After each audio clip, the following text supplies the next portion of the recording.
క్రింది వార్త ఒకసారి చూడండి. ఇది ఈరోజు ఆంధ్రజ్యోతి దినపత్రికలో వచ్చిన వార్త.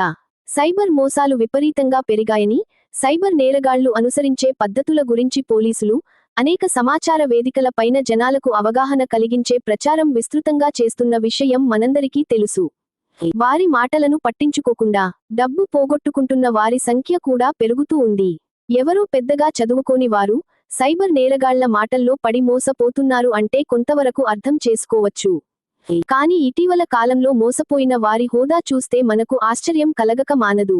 ఒక విశ్రాంత న్యాయమూర్తి, ఒక మాజీ ఐపీఎస్ కుటుంబం, ఒక మాజీ డీజీపీ మనవరాలు, అనేక కంపెనీలకు డైరెక్టర్, తెలంగాణకు చెందిన ఒక ఎమ్మెల్సీ. ఈరోజు వచ్చిన వార్తలో మోసపోయిన వారు కూడా చదువుకోని వారు కాదు. ఆయనొక విశ్రాంత ఉపాధ్యాయుడు. ఇలా అయితే మరి సైబర్ నేరాలను ఏ విధంగా అరికట్టాలి? నాకు అనిపిస్తుంది ఏమిటంటే, సైబర్ నేరగాళ్లను పోలీసులు అదుపు చేయటంలో చాలావరకు విజయం సాధించవచ్చు. కానీ మోసపోవడానికి అలవాటు పడ్డ మేధావులను ఎవరూ అదుపు చేయలేరు. నాపై సైబర్ నేరగాళ్ల దాడి ఒకసారి కాదు, 10 సార్ల వరకు జరిగి ఉంటుంది.